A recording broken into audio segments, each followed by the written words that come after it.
ఇదిగో ఈ లోకానికి నువ్వు మోసుకెళ్ళిపోయేటువంటి గొప్ప ఔషధము సువార్త రూపంలో ఉంది. గొప్ప ఔషధము ఒక మనిషిని జీవింపజేసేటువంటి ఆహారము మన చేతుల్లో ఉంది. ఈ జీవపు ఆహారాన్ని, రోగాన్ని పోగొట్టేటువంటి ఔషధాన్ని, పాపాన్ని పోగొట్టేటువంటి ఔషధాన్ని మనం ఎవరికి తీసుకెళ్ళాలి? లోకమంతా ఒక పాపంలో ఉంది. ఈ పాపపు రోగంలో, ఒక మరణంలో ఉన్నటువంటి లోకానికి ఈ ఔషధాన్ని, ఈ జీవాన్ని మనం తీసుకుని వెళ్తే ఈ లోకమంతా కూడా జీవింపబడుతుంది. ఈ లోకమంతా కూడా దేవుని కుటుంబముగా, దేవుని సంఘముగా, యేసుక్రీస్తు ప్రభువారిని కొనబోయేటువంటి ఒక కన్యకగా తయారు చేయడానికి అవకాశం ఉంటుంది.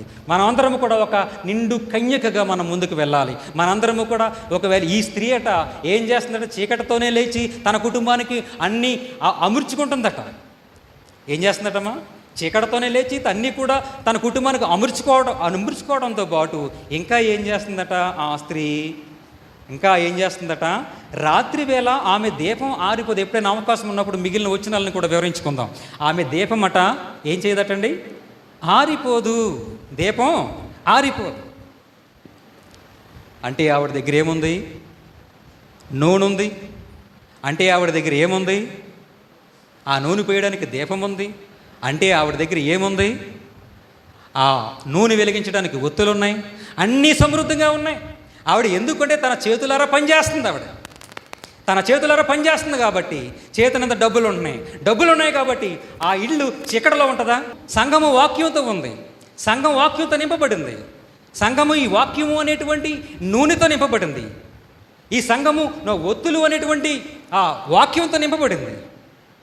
దీపము అనేటువంటి ఒక సమగ్రమైనటువంటి ఒక వాడగా తయారు చేయబడింది. ఈ స్త్రీ ఇంటిలో దీపము ఆరిపోదట. ఈ స్త్రీ బుద్ధి లేని కన్యకలను పోలినది కాదు. బుద్ధి లేని కన్యక అనుకుంటున్నారా? ఈ స్త్రీ బుద్ధి లేని కన్యక కాదు. బుద్ధి లేని కన్యక కాదు కాబట్టే దీపం వెలుగుతుంది. బుద్ధి లేని కన్యక వంటిది కాదు. బుద్ధి లేని కన్యక వంటిది కాదు. అందుకే ఆ దీపం వెలుగుతుంది. అందుకే ఆ ఒత్తులకు కరువు లేదు. అందుకే ఆ నూనెకు తరుగు లేదు. ఆ దీపానికి కనీసం ఏమంటట్లేదట? మసి అంటటం లేదు.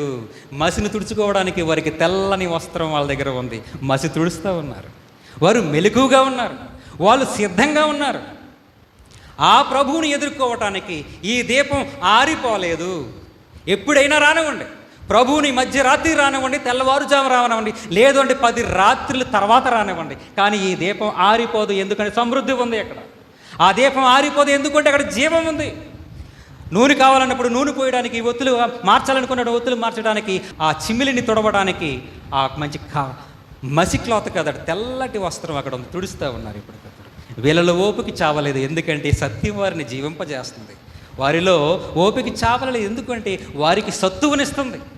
ఈ సత్యము సత్తువనిస్తూ ఉంది. ఇలాంటి సంఘముగా, ప్రభువు కొరకు ఎదురు చూసే సంఘముగా, ఎప్పుడు అలసట లేని సంఘముగా, నిత్యము వెలిగే సంఘముగా మీరందరూ ఉండాలని, ఈ ఉత్తర కంచి క్రీస్తు సంఘం అలా ఉంటుందని మీరు గుర్తించాలని. ఈవిడట ఇంకొక మాట చెప్పడం మర్చిపోయాను.